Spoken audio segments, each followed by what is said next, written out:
It's that time again for the assault on your ears. I hope someone besides me and Stavros recognizes by now is Lower Dorks. I hope so. Yeah. A Star Trek Lower Decks podcast. I'm Aaron, and I think I mentioned that Stavros is here as well. And yeah, it's true. Tonight on our screens is the new Next Generation. And what is in our cups? Ooh, so we're going back to the very beginning of the show that we started with bird dog flavored whiskey. Oh boy. I got the peach flavor. What flavor did you get? Well, you know, I had the black cherry, and I took 2 drinks of it and said, yeah, this isn't going to work. So now I'm doing the apple. Much better. The apple. Much more delicious, I would recommend. Unfortunately, I couldn't find any of Bird Dog's best stuff, which is they've got a good cinnamon, they've got a good peanut butter, they've got a good mixed berry, but yeah, don't get black cherry. Not good. It didn't work out for you? No. My only options were peach and I think blackberry or something like that. Maybe it was even black cherry. Who knows? Yeah, you're probably better off with peach. I feel like I gave you shit the last time you were drinking peach whiskey, but hey, you know what? It's good. It's tasty. I feel like we've gone back. You've turned me on to a lot of flavored whiskeys over the show, and this is a good oldie and goodie. A++. Yeah, definitely. Well, let's talk about this episode then. As you said, it's the new Next Generation, and the Paramount Plus episode description reads season finale where lots of wild stuff happens. And that's true. Yeah, way not to commit. Very specific, but way not to commit Paramount Plus. Somebody knew that there was going to be wild stuff happening, but, they figured you've made it through this far. I feel like we had an episode or two where the description guy was out on vacation, and apparently now he's back. Yeah. Yeah, I mean, this is definitely your speed, Paramount Plus. Well, let's get started, because there is so much to talk about in this SAD's last episode of Lower Decks. Yes. Sadness. I have 2 pages of notes, Stavros. I know. 2 pages. Oh my god. There's so much fun stuff to talk about. This is actually a longer episode. Yeah. Wait, was it longer? Yeah. Really? Yeah. It was, I think, like 33 minutes long. Usually they're, I want to say 27. I was so enthralled, I felt like it went by in a flash. It did, yeah. And I'm not sad about that at all. I'm not crying and... You know what? I was hoping that they would make a little change to the intro with the crazy battle. I know, right? Sadly, no resolution there. I wanted some updates to the intro. Yeah. Like, I don't know. I just felt like it would have meant something. You know, final episode. Yeah. And some kind of resolution there. Yeah. I mean, not even a resolution. Just change something. Make something. Yeah. Yes. I wanted something special for our last go-round, Stavros. Denied. Alas, no. Well, let's talk about the Klingon stuff, shenanigans that are happening here. We get the new character Relga. She's out for revenge against Ma and Malor. That was fun. I liked her little, I don't know, like her little pup that's like a mix between a Chihuahua and an Alpha 117. Is it Chihuahua? I assumed it was like a It felt like a Chihuahua and an Alpha 117. Targaranian, something like that. Perhaps. I don't know. I liked it. I would not turn one away if somebody left one at my doorstep. Even if they like chomped at you, like that one was chomping at literally everything? I've got no problem with being chomped at. Okay. I feel like I learned something new about you today. I don't know what you think you learned, but you didn't learn anything. Except that I'm tough as nails. Oh, there we go. I like that. So, we did learn something from this episode, though, that I worried you may have missed. What? Apparently, even Klingons say sensors. Sensors. I heard that, and my interest was piqued. I was like, "Why was that interesting?" Oh well, but you've moved the best on. Joke in Lower Decks. That is no longer a gag you're on board for. I feel like I missed giving it the attention it deserves, because sensors versus sensors is possibly the best joke in the show. I don't know. We'll have to talk more about that. Yeah, no. We'll have to do a best joke episode, because that is not even in my top 10. We'll get there, yeah. Although I will say, I'm pretty sure some gags from this episode may be in my top 10. Yeah, there are some good ones in here. How about Relga's new bird of prey? I think that's a new ship design. It's bigger a new than ship the design. Regulars. I like it, but it has the same problem that a lot of the Klingon designs have since TNG. it's just, it's not different enough, right? It's not evolutionary. It's like, hey, let's add a little extra bit here and a little extra bit there and call it good. And it's just like, yeah, I want something, like, I'm okay with evolutionary, but it has to be evolutionary. It can't be lazy. They talk about that in the show, about all Klingon ships being some kind of variation of a Yes, they all want to look like a bird of prey. Yeah, oh my god. So ridiculous. That is explained. Oh, absolutely. That's fine. I like any kind of time where they add glowy bits to existing ships. Like this giant bird of prey has some glowy bits to it. I'm always on board for that. We all know you're afraid of the dark. You can just admit it. You don't have to be like, I like glowy bits. We know what you mean. I'm afraid of the dark, man. Give me those glowy ships. Hey, I'm not judging you. I'm not judging you. We all have things we're afraid of. It's not marmalade, but I mean, it's something. That's true. Yeah. I'll take it. Anyway, other fun Klingon stuff in here, though. Did you notice when Ma and Malor are in their shuttle, and Malor like has his feet up on the console? I don't know if you've ever seen a lot of Klingon feet before, but I don't know if Malor needs to get his nails trimmed or Klingons just have pokey feet. But it was a little disturbing. They do have pokey feet. Have you never noticed this before? They got big nails. They don't really have nails. They have like claws, and they got that weird claw sticking out the top. Yeah. Yeah, I don't know. I feel like there was nothing unusual there for me. It was enough for I was like, ooh, do I really want to see Klingon feet? But Stavros, I'm going to ask you something, and I want you to be perfectly honest, because I'm asking as a friend. Okay. Do you have a foot fetish? Because I'm not judging. I'm just saying. I feel like I have the opposite of a foot fetish now, thanks to Klingon feet. Is that what it is? Yeah, well. Yeah. Although I'm sure there are elements of the internet that would be really into it, so maybe Malor is onto something. Yeah, I mean, whatever floats your boat, dude. Speaking of Malor's ship, I love you get a couple views of the little delivery shuttle they have, and you can actually see the like tusks and skull that have been he was putting it on in the previous episode where they showed up. I like that. Great continuity in this episode. Yeah, I really got to give them props for the continuity in this series. Yeah, there's rarely a moment where I'm all like, that doesn't fit with what you said in episode 7 of season 2? Trash! Yeah, they really do a great job. Something about, is it like the animatedness of it makes it easier to have continuity, or are they just really in tune with it maybe because it's a half fan service show? I feel like probably just you have enough like fanboys on the series who aren't here like, I'm going to fix Star Trek. They're just like, I want to tell fun Star Trek stories. And that leads to them doing weird shit like this. Yeah, I get that. How about all our snacks are made of bugs, and that's why Malor is so into getting asylum. Well, I just assume that's all they had on their ship, right? I feel like I don't know. I feel like it was like the royal R here. Like all Klingon snacks are made of bugs. So I mean, like Klingons are kind of like Ferengi in that they like bugs, which is weird. Like you wouldn't expect a warrior culture to be eating bugs.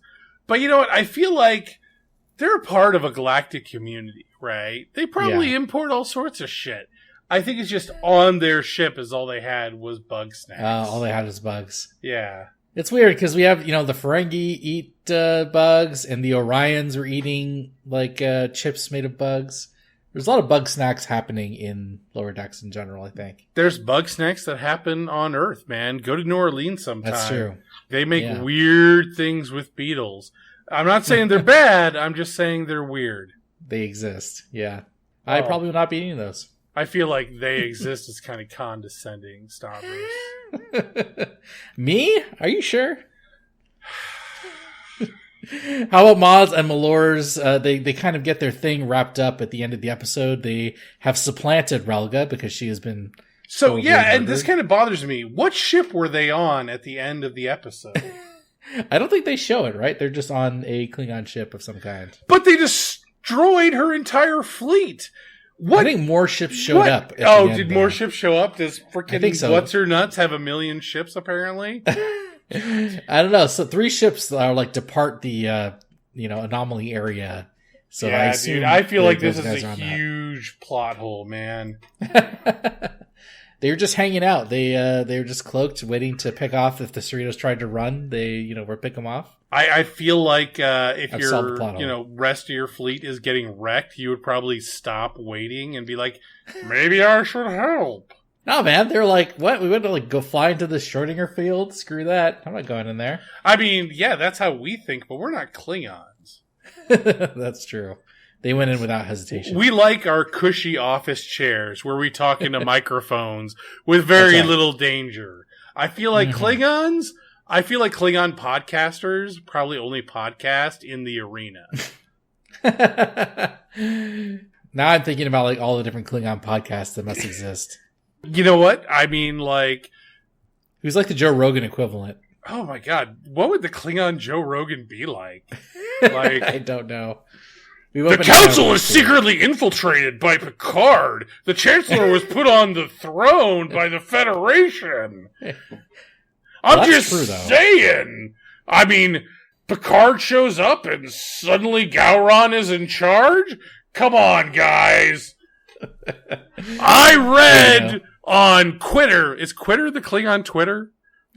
Sure. Yeah, we're going to call it Quitter. I read on Quitter that Worf is secretly the son of...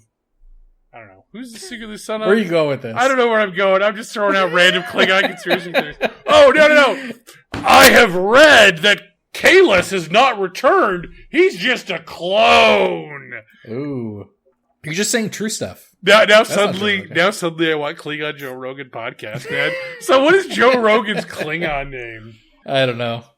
We'll have to Crow-Ragon. Talk about that.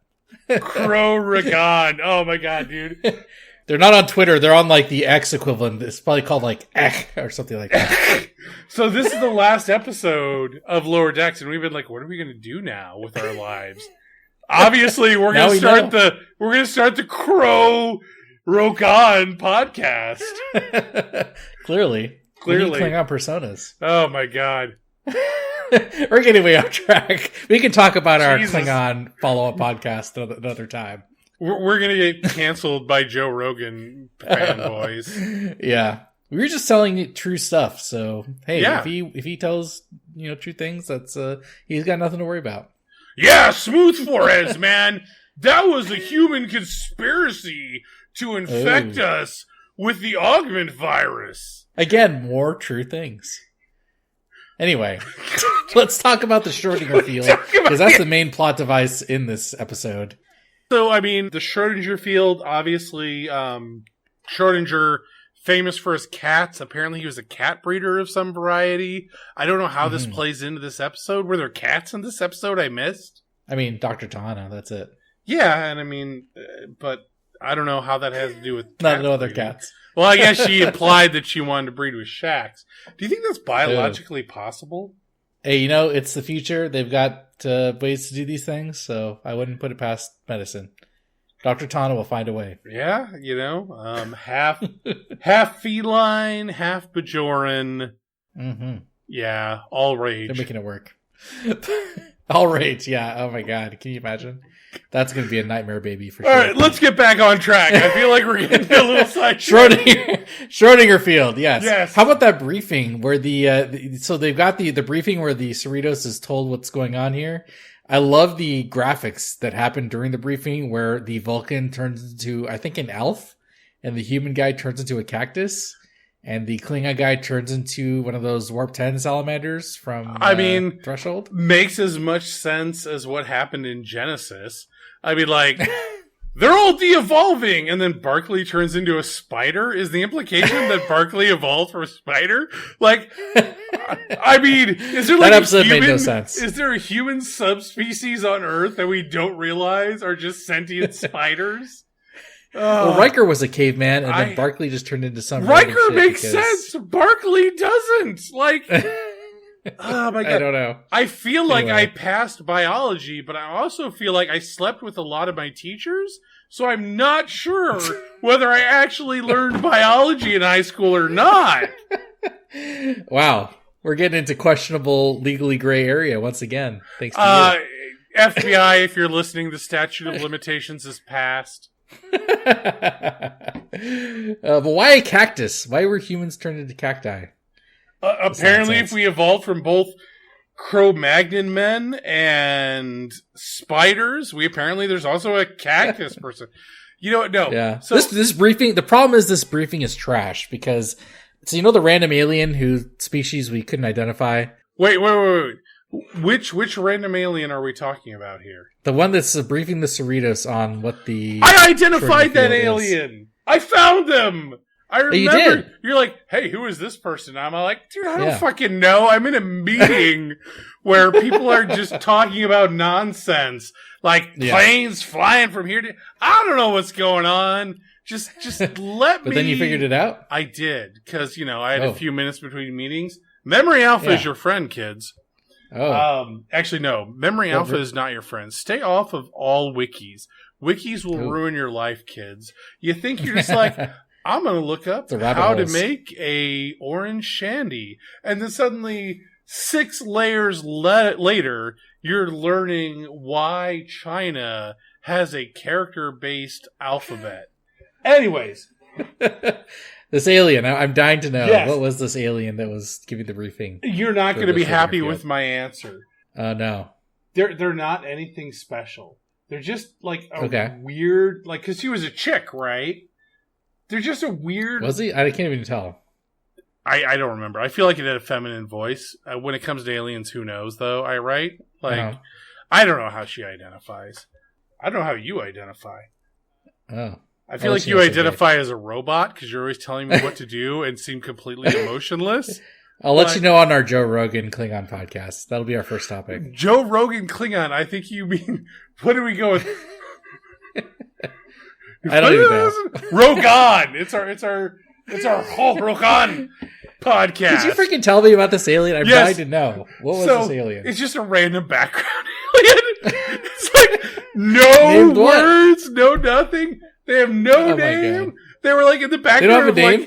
They were like in the voyage home when like the Federation like counselor or whatever is all like, things are falling apart on Earth. And Kirk is all like, I have a solution. And like the Earthicans are like, don't do your solution. And Kirk is all like, but I've saved the Earth like 70 times. And they're like, we don't care how right you have always been. Right now, we're telling you not to do anything.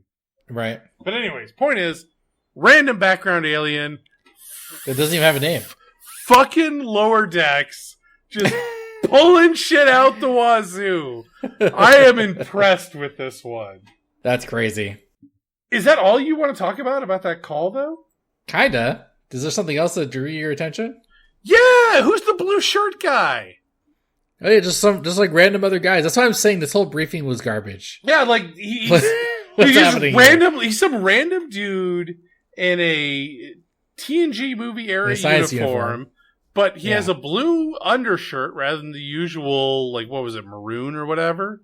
No, it was purple, right? Purple undershirt? Sure. But here's the thing. Colors. He's all shitting on Captain Freeman. How many pips did this guy have? I think 3, right? He was commander level. He's some random commander. What is going on here? Just giving briefings. Well, no, telling them the Enterprise is coming, but you know what? They need to suck it up and go to the... And all of that is fine, right? Hey, the Enterprise is on its way, but you're the closest ship. Here's the briefing. But no, he's all like, nobody would choose to have you do this thing. Way to build confidence before a mission, dude. God, next level incompetence. How did this guy get to be a commander? That's what I'm saying. This whole briefing is garbage because the main technological thing they get with the shield harmonic doesn't even freaking work. They don't even realize it until Billups looks at it for 2 seconds. He says, "Hey, this is trash." Well, I mean, I agree. Billups did recognize that it was not as effective as they wanted it to be, but it kind of worked, right? It kind of worked. All through the encounter, like, they weren't constantly changing body types. At least it protects the bios, right? That's true. I'm just saying, there's something to be desired from this briefing, that's all. Yeah, I would have expected to be like, Federation President, Starfleet. No, just some nameless commander dude. High Admiral, maybe a couple of other important dudes. Like, you could... There's an Admiral on the call. He was technically there. Freeman. What was Kate Mulgrew doing? Get her in on this. Like, this is Kate Mulgrew as Admiral time frame, right? Make it happen. Yeah, sure. Come on. Where was... Picard was probably in exile. That's right. Yeah, was he in command of the Enterprise during this time frame? We're getting a little ahead of ourselves, but is Picard? I assume he's in command of the Enterprise still during this time. Is he, or was this there like warp range Enterprise command? Ooh, unclear. We never find out. You know, it would have been nice if we had seen why like people blame Worf for destroying the Enterprise. I know, perfect opportunity wasted. Anyway, let's go back to the Shrodinger Field. We're trying to stay on task here. How about the Discovery Klingons and the Discovery Klingon ship? Little cameo there that gets destroyed almost instantly. There's a little hubbub about this online about the Discovery Klingons. I've said it before and I'll say it again. I like the Discovery Klingons in everything except their language. The problem is their language isn't that bad. There are like parallels on Earth where like certain languages are not as efficient as others. But, the Klingons have been evolving ever since TOS. And I know DS9 tried to, like, shoehorn in an explanation. And then Enterprise went next level with that shoehorning. But, like, let them evolve, man. Like, I like the idea that there's a bunch of different subspecies of Klingons for various reasons. Because of, Sure. Just like Orion's, right? In this show. The Curie involvement because of the augment virus. I'm actually kind of on board for that, Yeah, totally. I think there's a little controversial, bit there because, Discovery is kind of hit or miss with fans. And I think, even Mike McMahon in some interviews is like, it's fine. I'm not going to say anything about it. Just ask me in 10 years and see if it's aged well. Wink, wink. And, that's that. So I think it was cool. It was nice to see Lower Decks being inclusive as far as the fandom goes. Get everything in there. Discovery's fine. Is that what we're calling it now? Inclusiveness? I feel like that's a level of condescension that certain communities would not be happy with, Stavros. Yeah, I would say diversity even. And even, so there is some equality with the diversity and inclusion in there. Yeah. Wow. We've been canceled on our last episode. Just to put this out there, Stavros lives in California. Go to California, haters. I do not share his opinions. Already getting doxxed. You'll never find me. Anyway, Discovery Klingons. Oh, you know what was awesome in the Shrodinger Field? When the Klingon ship gets transformed to the sailing barge and all the guys just kind of float off the deck. They all die! Oh my god, brutal! That was amazing. I laughed. The first time I watched it, I was like, what's happened? Oh. And then I laughed at the death of bad guys. Like, oh my god. Well, I mean, you know what? Not all bad guys are bad guys, dude. You're a bad guy, but not bad guy. There you go. I love that. Oh my god, let's move on. Anyway, we already talked about Relga's ship. I love they even acknowledged that during the plot where they're like, why isn't her ship changing? It's like, because Klingons never update their ships. They always look like birds of prey. Yeah. Oh my god, you mentioned that earlier. It's such a great gag. This episode is full of great gags. Yeah, 100%. Then of course we have during the plot, they need to disable the shields of Relga's ship. And who comes to save the day but Ensign Ollie, the descendant of Zeus. They get her out on the ship hull and she uses her lightning powers. They tease it. They're like, hey, isn't there like any like Kirk era stuff to like disable shields? And I was like, no way. They're going to use a shield prefix shenanigans. Are they going to do it? And then no, it's Ensign Ollie out on the ship deck. And that makes sense because she's Kirk era, right? Yeah. And, oh man, I love this gag. We talked about this previously. This whole scene was like super anime, right? Yeah. The whole, like her charge up thing is very much Dragon Ball Z going full Kamehameha wave. Yeah. It was ridiculous. I don't know if I'm on board for it, but it worked in the episode. I feel like the introduction of Ollie, though, it kind of shows that this was never meant to be the final season. Yeah. I feel like this was they didn't know, to obviously, be right? a They didn't more know when they were making important it. character, right? Yeah. Yeah. Sadness, as they got surprised, as we were, about this being the final season. Did you notice when Ollie uses the lightning bolt, like the giant lightning bolt, like the foam lightning bolt, like wraps around the head of the bird of prey before exploding and taking out their shields? It's another like balloon level lightning bolt. Same as she's had. Yeah, the weird they're they're balloons, but they're also made of also glass. Yeah. Thanks for reminding me of that. Yeah. Would you have preferred an actual like Wrath of Khan shield prefix solution to this, or was the Ensign Ollie thing? Did that do it? Did they actually do it for you? I am watching a animated comedy show. Yes. So it totally worked. Fair enough. Like, you know what? If they had wanted to go full serious in the finale, I would have accepted it for what it was. But yeah, they did. But you like the Hadouken.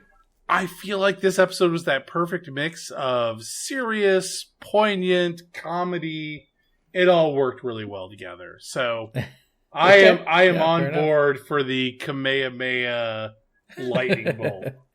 I love it. Yeah, it was good. I like having all the minor characters, having something to do, because they all make appearances, which we'll talk more about later for sure. But it was really fun. How about the transformation of the Klingons inside the ship once the shields are down? That was metal as hell, I thought. Well, I mean, and it's proto-Klingon. Yeah, it's totally a callback from that episode. What was it, Genesis?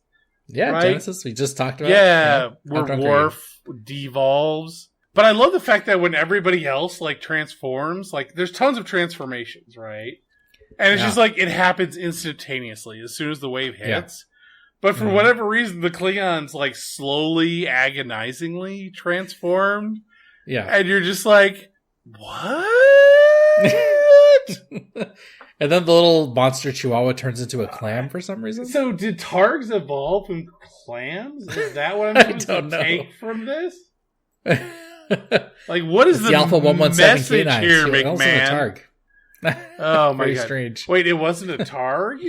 Are you sure? I don't think so. I think I'm not sure. Targ. I feel like it was a crossbred Targ with like a Pomeranian or something. Very possible. I keep on going back to the Alpha 117K9, the dog with the horn glued to its head, because that's kind of what it looked like to me. But it had too many horns, and it was way too Targy. Yeah. I'm going to go with Pomatarg or Targaranian. Pomatarg. I like it. Whatever it is. And then the transformation, the proto-Klingons were so metal that it made the ship explode. That's what happens. Is that what made the ship explode? They turn into proto-Klingons, and then the feed cuts out, and then there's an explosion on the bridge, and then the rest of the ship explodes, and that's it. I mean, if, anything from this season is an example, apparently leaning on a console wrong or just banging on the console will cause the ship to explode. So yeah, that's got Billups rolling his face on it, setting off the auto-destruct. So that's all it takes. I guess that's all it takes. Oh, and then my favorite part of the Shrodinger Field bit is the Cerritos alternates. So I've logged the following. So there's at least 4. Or no, more than that. Oh my god, there was a ton of them, man. Yeah. So we got the Freedom class, the one nacelle Freedom class. You know what? And I've always hated one nacelle ships, but not gonna lie, one nacelle Cerritos, kind of sexy. Yeah. Wasn't there's a TNG era ship that... It was... is that Beta Cannon? Yeah, because it was one of those wreckage of Wolf 359 ships. Right. Yeah. Anyway, so there's that. I love that shit. God, all of these alternates are freaking awesome. The one nacelle Freedom class. There's the Terran Empire version, but the nacelles are the Sovereign era or the Sovereign style warp nacelles. I love the Freedom era simply because Shaxs gets the whole. He has the warship now, and none of the weapons work. Oh, so close! Such a great close, gag. Poor Shaxs. That was great. That ship looked great too. Oh god, all these alternates look awesome. There's the Sovereign class version. You know My favorite part about that is the nacelles are the California class nacelles, but the rest of the ship is They're not the Sovereign. California class nacelles, though. They're this weird mixed shape. Yeah. Oh, they're some kind of hybrid. Oh, yeah, okay. I love them. I really like this ship. I kind of wish the saucer had been more unique. Like a mix of the Sovereign and Cerritos, but yeah, I really like that ship. A++ that was amazing. Designers. And they bring back the Got All Sovereign class, and Captain Freeman's like, I guess I'll have to take it. Yeah. Yep, that's a callback to the repairs on the Cerritos a few seasons ago. I love even they show the bridge set. Even the bridge set changes to the Sovereign class bridge. Like they did so much background artwork in this that just it was awesome. And when we see Rutherford in the tubes and when he gets out of the tubes, it's a different interior set. And man, mad props, really great stuff. Attention to detail was just fantastic in this episode. Yeah, we didn't really need to get some of the background artists on this show because they really do some bang up job in this episode and the rest of the season. I'm not a big fan of having artists on this show. I'm worried they'll look at my art and be like, what's wrong with you, dude? You're trash. I mean, I get that I'm trash, but it's a choice I've made in life. Let's see, what was after Sovereign? Then they become an Oberth briefly, and then a Galaxy class, and then a Soyuz class, but they have the California class nacelles on them before going back to the standard California class. So all of these ships are freaking amazing. I love the Galaxy is just there because, of course, all of these are just really awesome. My favorite, I think, though, was the Freedom class, just because it was so unique looking, just like the California class. It's definitely a toss-up between the Freedom and the Sovereign. Those two were just fantastic. I will say, though, that the whole million different variations scene, I'm really disappointed that we got no variants on the crew. They're all just the crew we know. Well, that's because the shields work, right? Well, I mean, the shields are protecting. Fuck off, dude. If you're just going to tear down everything I say, I don't even know why we're doing this. I just looked up Freedom class, by the way. That is the TNG era ship with just the one nacelle. So this is a Freedom variant that we're seeing in this show. Because it definitely does not look like a Galaxy saucer. With is it a variant or is it an alt-universe Freedom? Oh, something like that. Unclear. Yeah. But did you have a favorite there? The Sovereign was the best? You know what? I think we're on the same page. The Freedom was fantastic and the Sovereign was great. God, yeah. I liked all of it. Yeah. Definitely. But not only that, like there was never a moment where I felt like the animation was like phoning it in or like, we're up against a deadline. Just grab a crayon and draw an Oberth. It was really all it was all really done. Good. Yeah.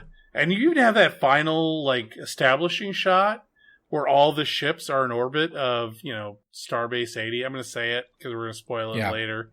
And just everything is really well done. Totally. Spared no expense, as Dr. Hammond would say. Yeah, I feel like Dr. Hammond totally spared expense. Like, that's the whole plot of the movie. Freaking pay your programmers, Hammond. And maybe freaking people wouldn't be getting eaten by raptors. That's going to be our next podcast, is the Jurassic Park rewatch podcast. Oh my god, that one would be episode. Awful. Oh, I mean, there's lots of there's like 20 Jurassic Park movies now.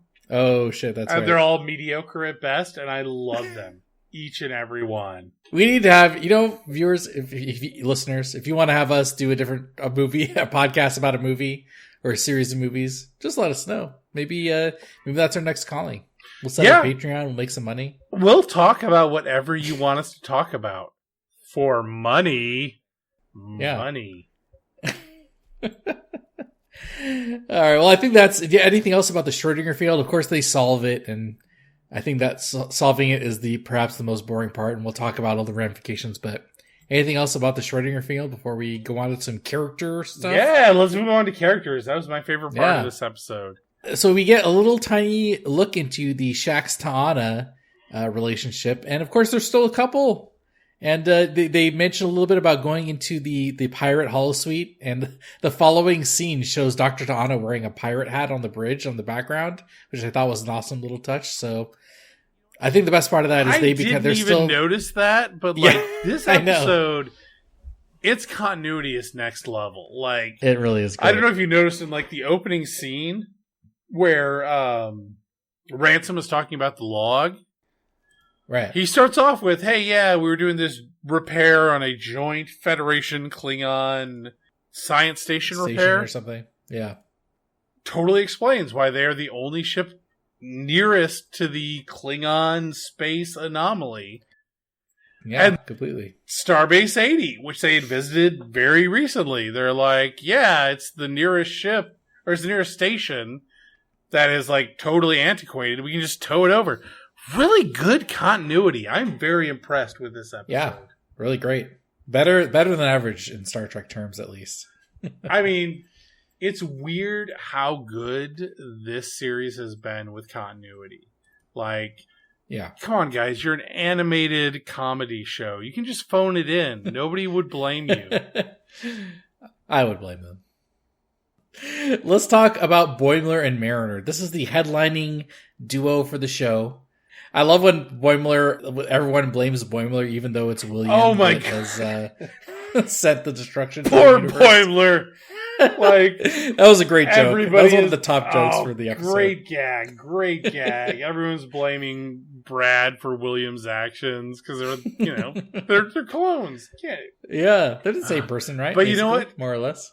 But inevitably, Brad Boimler got his crowning moment of awesome in this episode. Yeah. Rams a bird of prey and takes out two of them. I know. This reminds me of that shot from Solo, the Star Wars film, where the Millennium Falcon just like does the little twirl and like smashes a tie into another tie. Do you think that's like the reference? Pulled right from that. It's got to be. Does that happen in anything else that they would have referenced? I'm sure it does. I just don't know.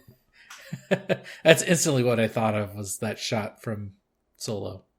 Yeah, Either way, it's awesome.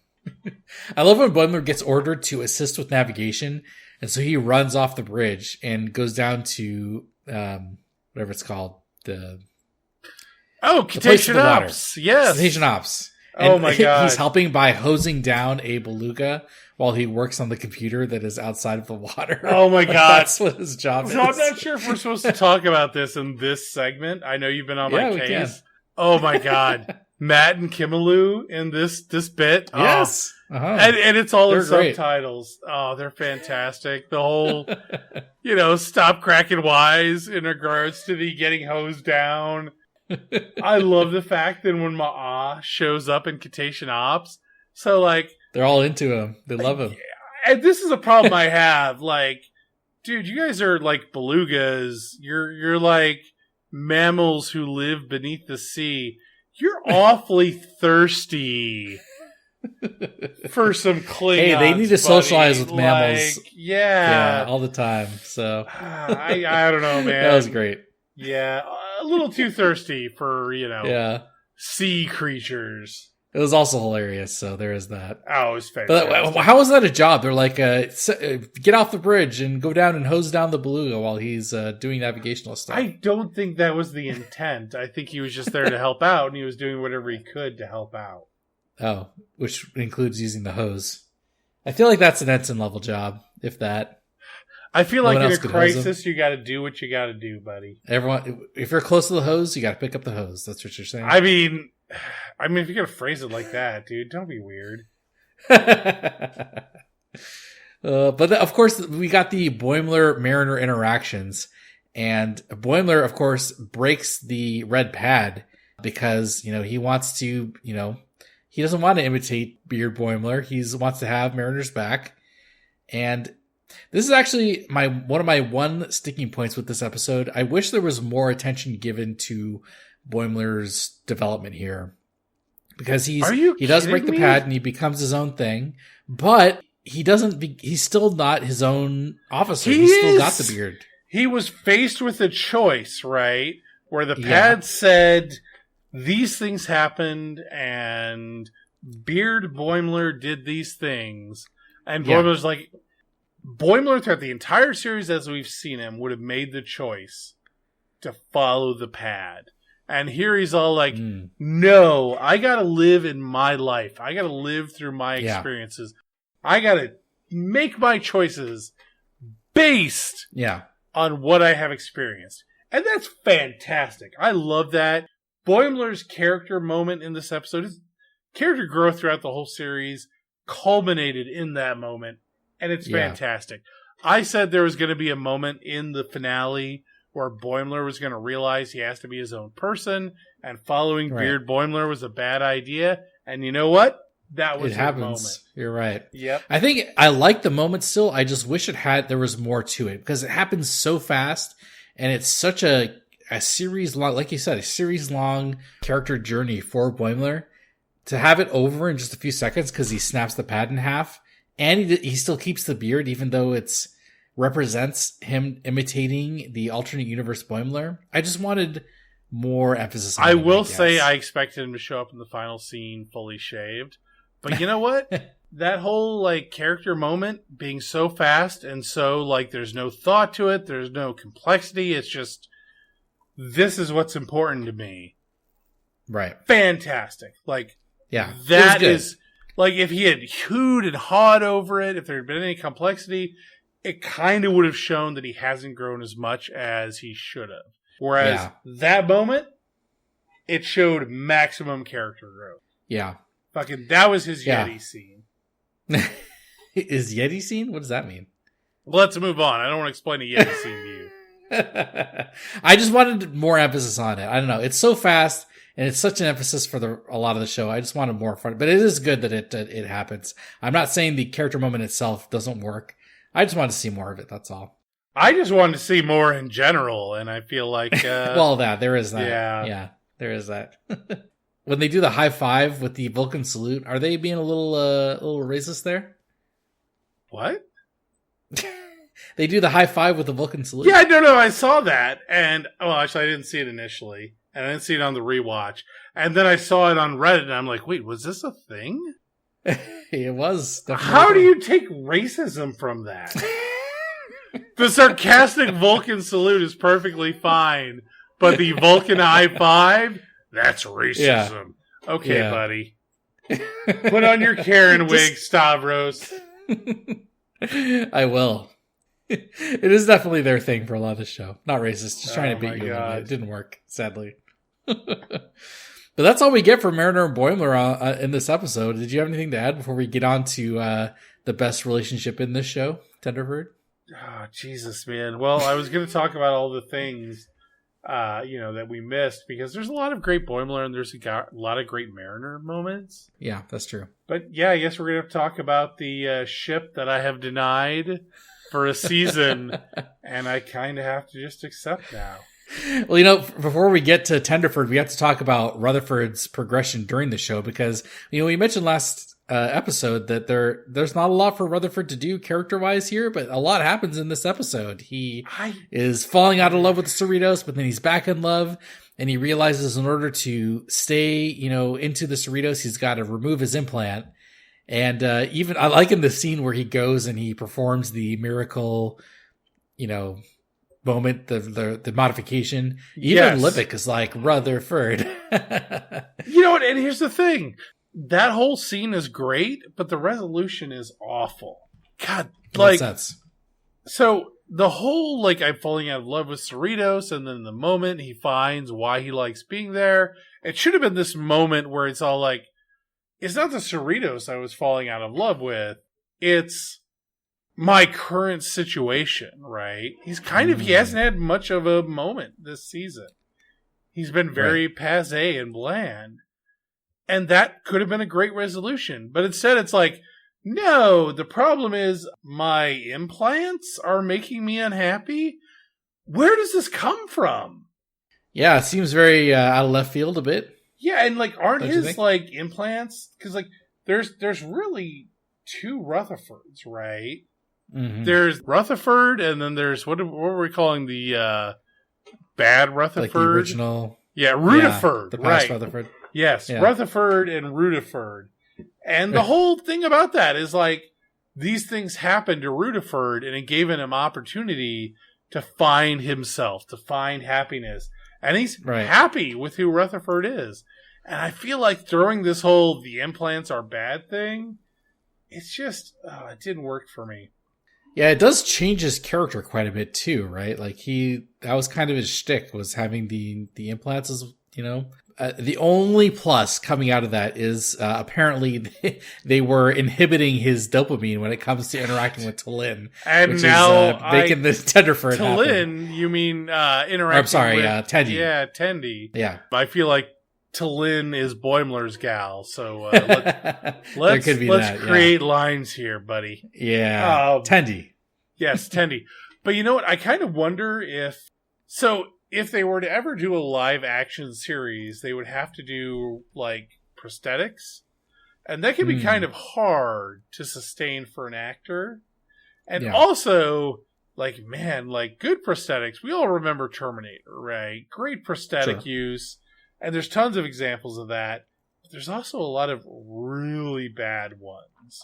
So I'm kind of wondering if this was not like a backdoor, hey, we're shoring up holes. So if we ever do live actions of these characters, it'll be easy for them to show up. And that's his thing.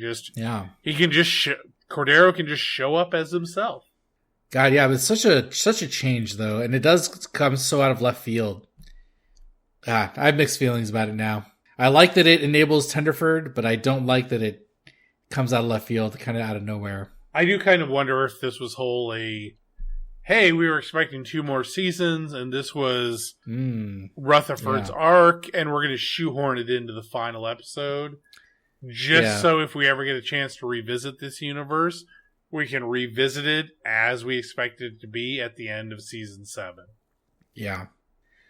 Speaking of shoehorning, we have to talk about the Tendi and T'Lyn thing, but are you? I know you've finally given up on Rutherford Billups, but how do you feel about Tenderford at the end there? Are they going to become a thing, or is he successfully doing the will they, won't they? Tenderford confirmed at this point. Like, there's no way to go forward and not make it feel like a cheat, Yeah. They have 5 seasons of building this, 5 seasons of innuendo. It's the whole Mulder and Scully had to get together despite how dumb that was. Excuse me, not dumb. It was, a match made in whatever Star Trek heaven is. So, wait, what is it? It's a match made in the Q continuum? Does that happen? There you go. Or, Q himself, gave his blessing to this pairing, okay? If you say so. I do. But let's talk about the Tendi T'Lyn moment, because they have their, I was joking before about feeling shoehorned. They're the quantum bifurcation moment where they Is this the science besties scene? Yes, the science besties scene. Fantastic. And I've talked about this already a little bit. Man, like the animation in this episode is really good. Like this whole season has been fantastic. And I feel like they turned it up a notch in this one.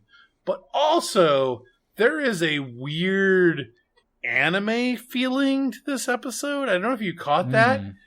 And that scene, definitely. The Science Besties scene, really felt that way. Yeah, I know this episode was directed by Megan Lloyd, and she may have had a hand in that, or at least the most influence. And she previously in this episode directed Fully Dilated and A Farewell to Farms. Oh, and Dos Cerritos, actually. So, maybe she has a little affinity for the anime, and that's why she, did the split panel, the, Tendi and T'Lyn doing the whole pointing towards the button anime shot that happens. Top 10 season or top 10 visuals of the series. Very cool. Definitely very striking. Yeah, I cannot say how much I love that scene. It was fantastic. Yeah. Star Trek does not have anything really like that. Even Lower Decks actually doesn't have really any shots like that. No, not at all. But I mean, I do have a problem with this scene because it does feel shoehorny, at least to me, and I'm wondering if you agree. Because the Cerritos splits and, Tendi and T'Lyn split into 2 other Tendi and T'Lyns, and they have their moment that it gets resolved very quickly. It felt like it was just kind of brought in there just to give Tendi and T'Lyn a character moment.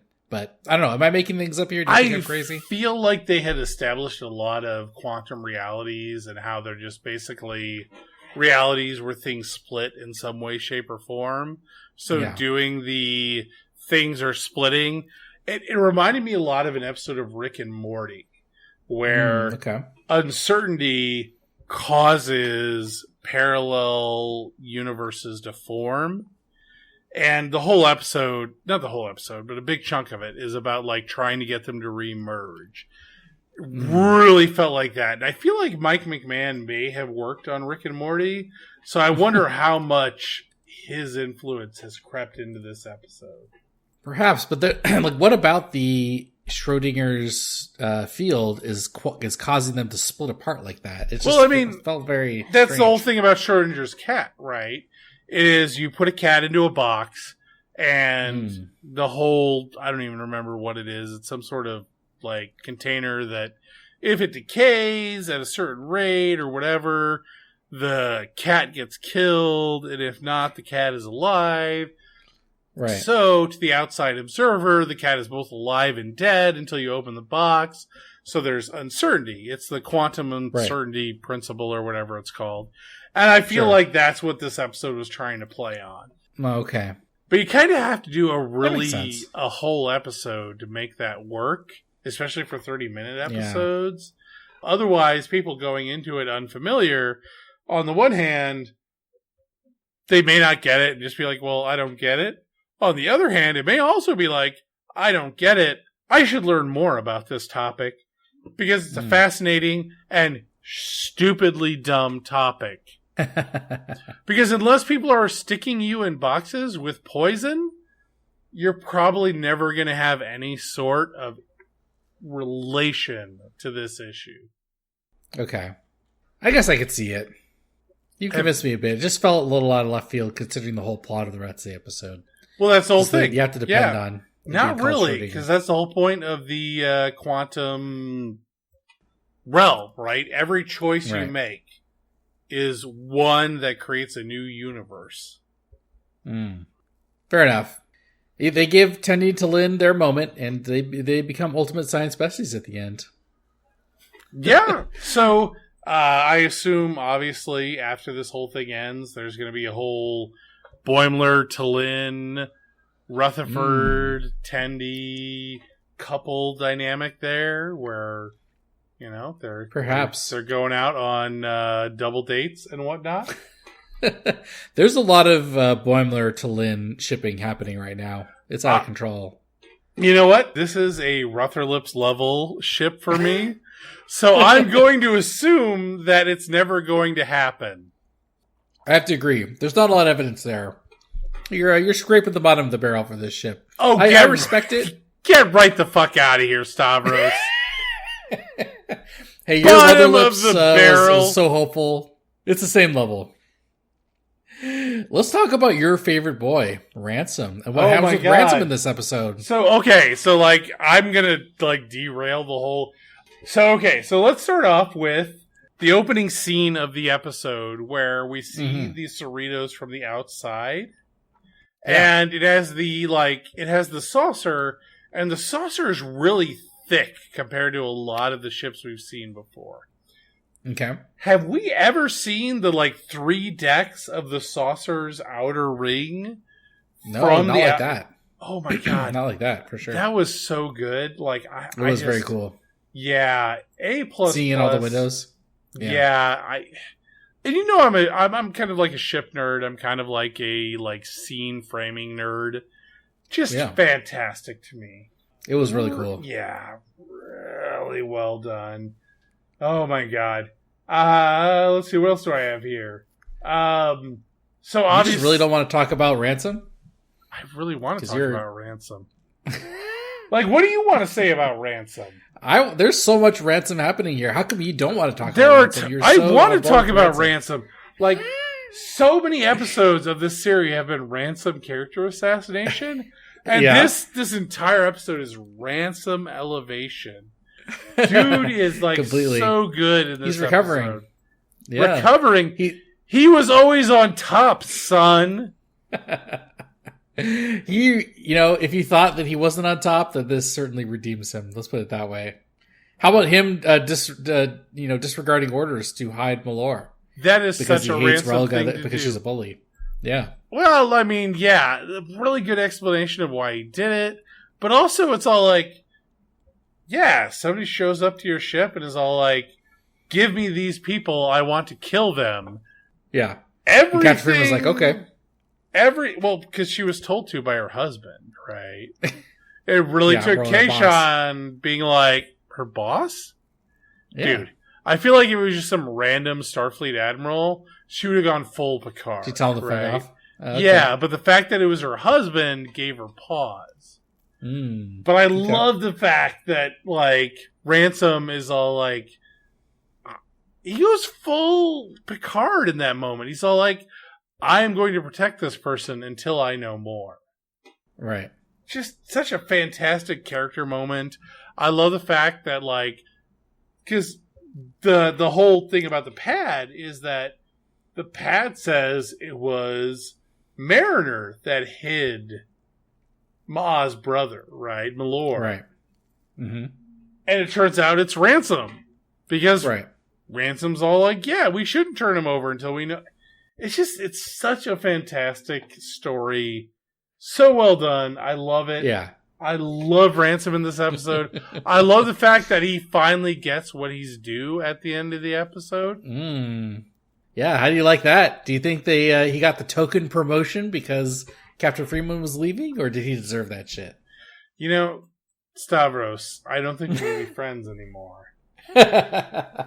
Token promotion? Come on, man. Ransom deserved it. Oh, he just happened to get promoted right when Captain Freeman had to leave. You know what? Let me ask you this. If in Best of Both Worlds, if Picard had died, would you have said, oh God, Riker only got promoted because, he killed Picard? No! That's what happens. That's what happens in the episode. That is not what happens. They he gets saved field Picard. Promoted. You field promoted. The point is, you would have been like, oh yeah, I mean, Riker has done... God damn it, now I'm thinking about Captain-y stuff? Now I'm thinking about this stupid fucking Tour of the Merrimack we're reading. Where you're like, oh, of course Callie gets promoted at the end of the book. Of course she does! She was amazing in the entire book. Just success after success after success and pointing out her competence. And that is Ransom in this series. You think Ransom's captain material? You think he's going to do a good job as captain of the Cerritos? Are you even asking that seriously? I don't know. His whole Engage equivalent was left a little bit to be desired. I'll put it that way. Okay, well, you know what, Stavros? I don't think we can be friends anymore. You're into engaging the core? Engage the core is better than warp me, dude. Like, well, that's true. Warp me is bad. Oh my God, warp me is bad. But you know what? Like, okay, name one other. Like, Engage is fantastic, but it's only fantastic in the context of the series.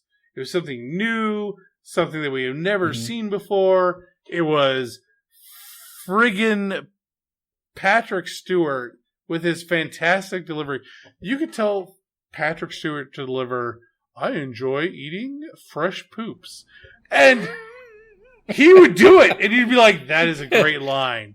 Yes. Like, but more you know British, what? Please. But you know what? They gave Jerry O'Connell Engage the Core. It works. It works on a character level. It works on a delivery level. It works on every level. Every level. I like it. I want to see him do that under pressure, though. Engage the core! When he means, like, get us out of here. Oh, so you're assuming he's going to use that on a ship he's never been on before, where none of the crew knows him. That's not the case, for sure.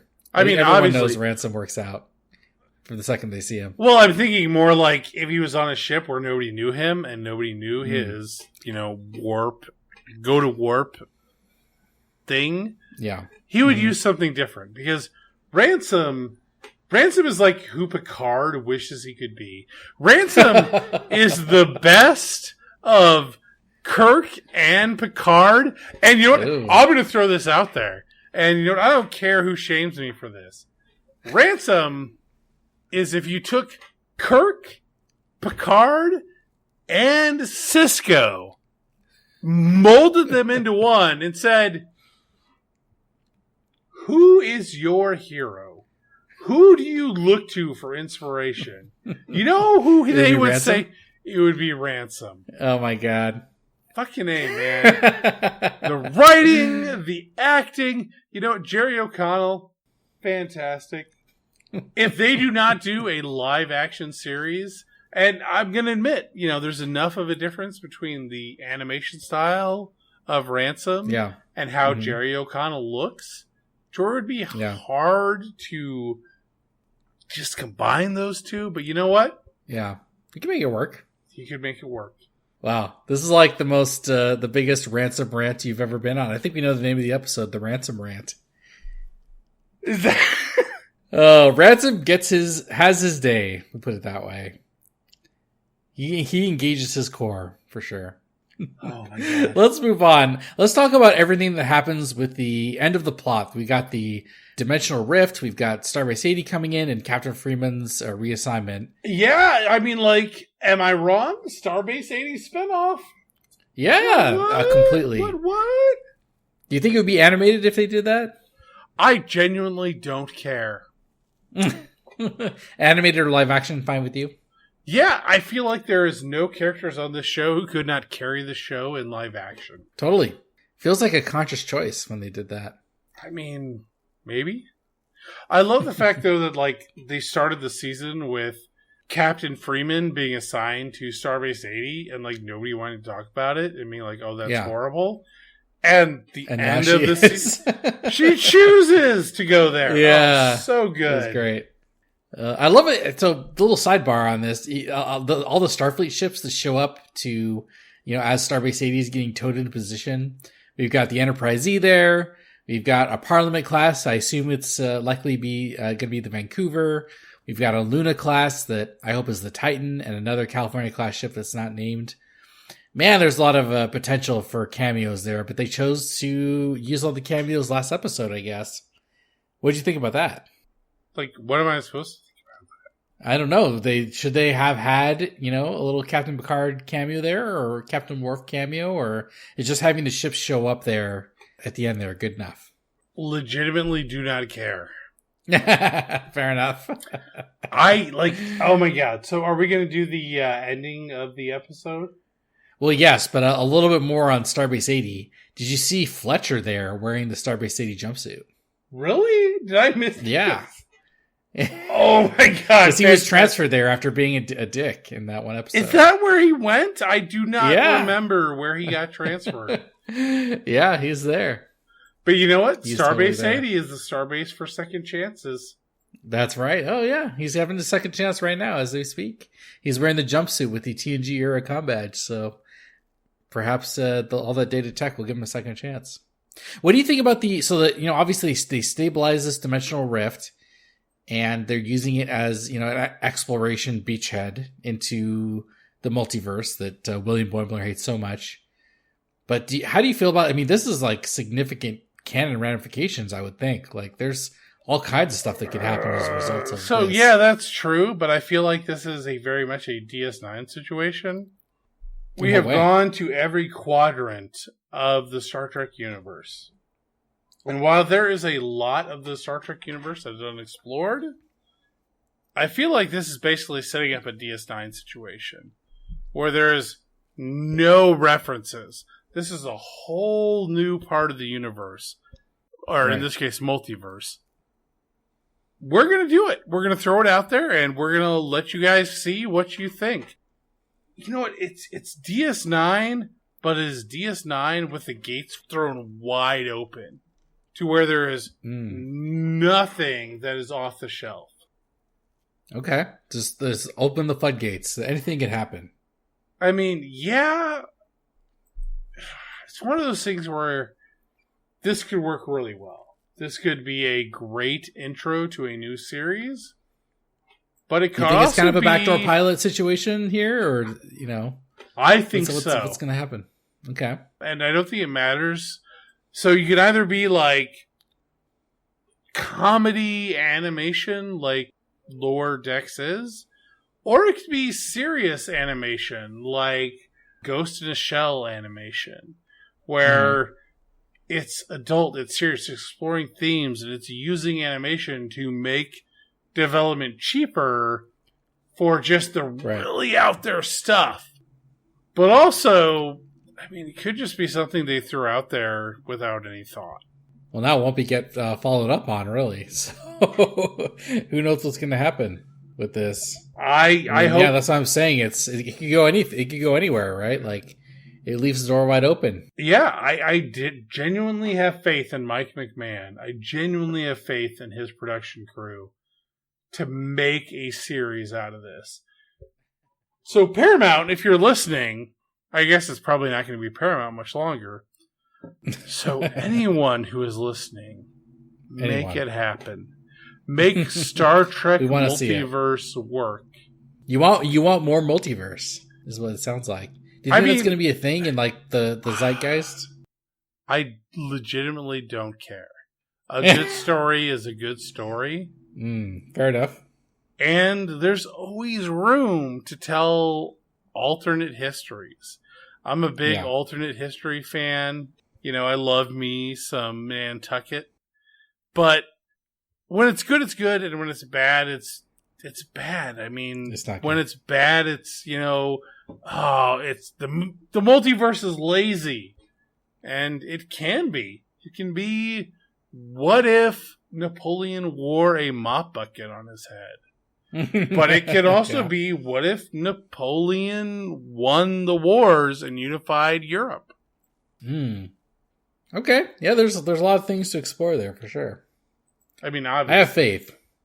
How about the Captain Freeman getting stationed with their husband there? They get a little send off there as well, because they've been, you know, there's been discussion throughout this season about you know, relationships in Starfleet and how they work. But Captain Freeman and Admiral Freeman, they get their little happy ending, I guess. They hang out on Starbase 80 together. Really well put together ending for those two. I love the whole back and forth about golfing and going to the gym. Yeah. Just fantastic. Really well done. Really hope. You know what I say? I hope, but like I don't expect it to ever happen. We're never gonna get a follow up on this story. Really well put together, though. Definitely appreciate that ending. I agree. I like to see Captain Freeman get a little bit of happy ending in there when all the other characters at least are getting something. She needs something as well. I think this works pretty well for that. Before we get to the send-off, where we get a view of the Lower Deckers, their ending, and all the other minor characters that get their little montage there. Is there anything we're missing? The montage. There is a montage. Yes. There's just, there's so much effort here, because this feels like something that was added once the show, you know, it came out that the show was going to end. So they made an effort to give all the minor characters at least a little something here, while Mariner is doing her VO, her inspirational VO. So there's a lot of back-to-back shots. We get all these minor characters, a lot of them showing up. We've got Ollie, Ensign Gary, and the new MERP in the bunks. We've got the Delta shift playing poker. We've got Billups, Livick, and Goodgie in engineering. We've got the Beluga whales and Nurse Westlake and Stevenson in Cetacean Ops. We've got Ta'ana in sickbay. I love they brought back the Bajoran that got his leg chainsawed off. That dude is back in the bio bed. But perhaps the most awesome part of that scene is O'Connor. Yes, I guess gets unascended. It just pops back in. I really want to know what happened there. I do too. There's a fantastic comic book series where there's this dude Machine Man who, the last time you see him in like his own stories, he goes out exploring with these celestial entities, and when he shows back up, he's this bit character in this other team story. And he's like, oh yeah, you know, I got tired of traveling with them. And when it shows the flashback, it's all like, he was such an asshole. The Celestials got tired of him. I would love to see that happen here. where the koala is just like, oh God, I'm done with this guy. I've had too much. Send him back. Yes.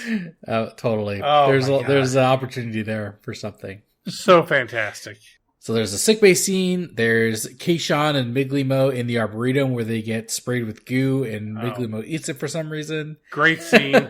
I kind of wonder if this is a reference to, Ransom makes some comment about a little bird telling him. And it's all like, was it Miglimo? And it's all like, well, yeah. Oh obviously. My God. Hilarious. That was great. So there's that scene. There's the holodeck scene where there's multiple pairs of twains. I can't even tell who those guys are. Could you tell? I think one of them was a Merp. Well, I mean, you stole my thunder. Literally the only one I recognized was Merp. I thought one of them might be the guy from the Red Shirt episode. Oh, yeah. It's not, though. The chin is very wrong. Yeah. It's so unclear. I stared at that and I was like, I can't tell any of these twains. Recognize none of the twains, unfortunately. Yeah, well, there's a number of people tweening. And then, of course, we get Ensign Castro doing her salon. And what do we have as a final gag involving the sex ghost where they wait for the... Are we sure to pop up, and it does. Are we sure this is a sex candle? I'm pretty sure. It's straight from the episode, so it's it's the same shape, but we've met now. I feel like you're being really hopeful that it's not a sex we've met ghost other here. anaphasic entities, and some like to have sex, and some like to lick things. Although, it was a bunch of lady folk, so maybe either direction that went. Oh boy. So I'm going to have to end this episode prematurely. How'd you feel about that as the send-off to all the little minor characters? You know what? It's nice that they at least got something. Any other show, they would get jack shit. You know what? Normally, I would not give a shit about the send-off for minor characters, but Lower Decks has done a fantastic job of reusing minor characters, but also the background characters are all reused over and over again. And I feel like that's like a consequence of the animation of the series. And, it just really works. And I feel like giving them all a send-off really worked here. It was fantastic. Yeah. I loved it. They don't need that much. I think just having them appear for a few seconds is enough. Yep. So that was great. And then that whole montage with Mariner's VO ends with the epic view of the Warp Drive 5 and the turbo lift. Man, what a great shot. That was on par with the Bridge Crew epicness from a couple episodes ago where they all look awesome in the... Yeah, okay. Whatever helps you sleep at night. They definitely did not stand up to the Ransom 5. But the thing is, the best part of that was not the art. Oh, the art was freaking epic. The best part was the end of Mariner's thing where she says, it's not the end of the story, it's the beginning. And I got a little teary-eyed upon that because we all know, of course, this is the end. And we're just going to have to hope that these characters continue on to do the best they can. Well, that was the whole point of this series, right? This is not the Next Generation. It's not DS9. It's not Voyager.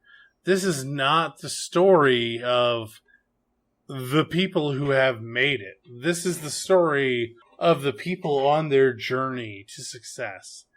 Yeah. And I think that worked really well. Yeah. It was a good almost end of the episode. It was epic art, epic writing. Although I will say that was really good, but the should have been the end, but I understand why it doesn't. Mm-hmm. Best moment of this series is Boimler's log. Because why do you say that? The series as a whole started with Boimler creating a fake captain's log. You remember that?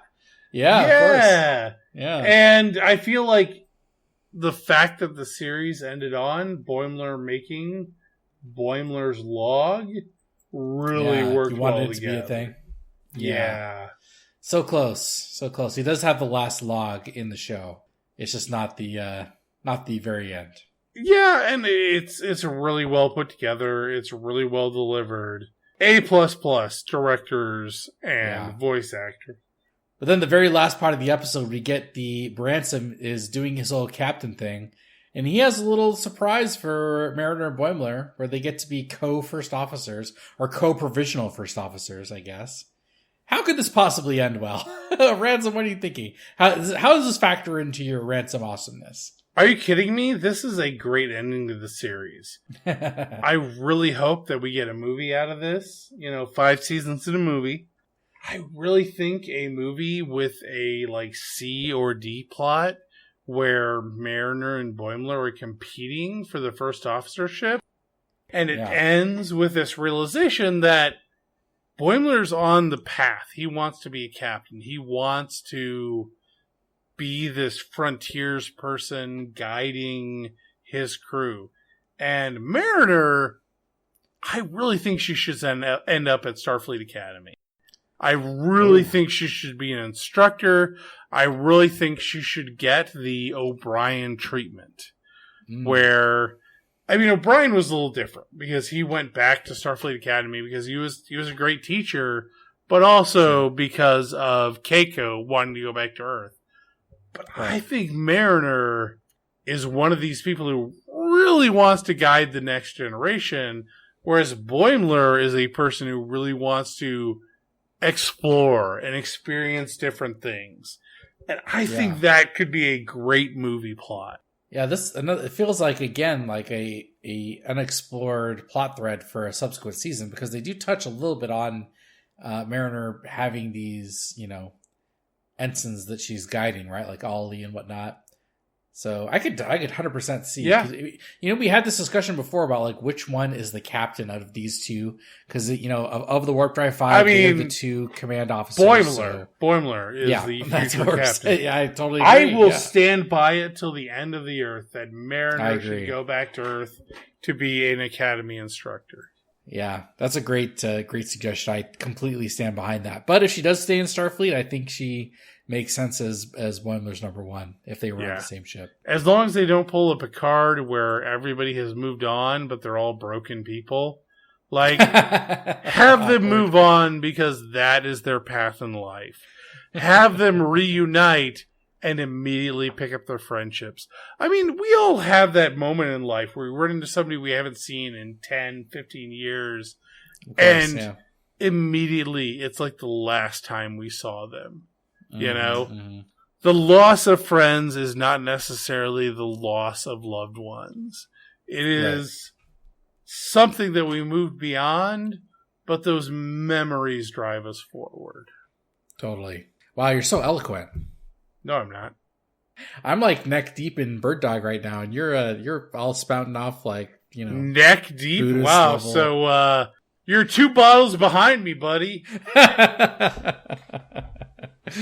Wow, just so eloquent and wise. This show has to end too. At least it's on an eloquent and wise note. Oh my god. Are we done with this episode? Is that what you're trying to tell me? I guess so. I don't know. I'm not sure what I'm saying. I'm too neck deep in peach whiskey to understand what I'm saying. Is there anything else? I want to talk about this episode as a whole, but any other parts of it that stood out to you that we need to talk about? No, I feel like this was a great ending for the series. Yeah. Does it work as a send-off then? Do you like you? So you're saying you like it. It worked well. It is very much a TNG ending to the series. It is not a Voyager ending. It is not a DS9 where things feel like they are ending. It is very much things aren't ending. They're just transitioning. Right. And I feel it works well for the concept of the show. Yeah, and that's what it always should have been. It should have always been. The series has to end, and it needs to end when our characters are transitioning to their next phase in life. Yeah, it really fits with the theme of the show. If this has to be the end, which of course it is in the short term and medium term at least we've got this end cap here that really makes it seem like there's more. These characters' stories are not over. This is just their Lower Decks story, right? And I hope, I've pitched what I want to happen with the Star Trek franchise, and I hope it happens. I hope that the future of Star Trek is series that overlap and visit each other and tell new stories and revisit old stories. Yeah. That's great. One can only hope. I hope so. We can only hope. Who knows with the merger that's going on, what is going to happen? Yeah. It's so up in the air. Let's not get too real and serious about this because I feel like I don't have enough to get me through a serious conversation at this point. My bird dog does not hunt. Yeah, not at all. We'll talk more about the big picture stuff soon. Yeah. If this is the end, then it's a decent end. Because you know what? We'll be back next week. Are we? No, wait. Oh, shit. Yeah, we won't be back. We won't. There's no new episodes tomorrow. No. Stavros, no episodes. No next episodes year. left. What are we going to do? I'm not sure. We're going to have to see more. What's coming out? We'll have to do supplemental level stuff, B canon, beta canon stuff. Yeah, okay. We'll see. Then I guess check us out on Blue Sky, Lower Dorks, LOWERDORKS .BSKY.social. Tell us what you want to see, because frankly, I'm lost in the woods and I don't know what to do with my life. And Stavros. Well, I mean, I feel like you have purpose. So, yeah, tell us what to do. We need to know, because it can't be over, can it? We're not sure. Well, I mean, life always comes to an end, but I'm not sure I'm ready for that. Wow. More wisdom being dispensed.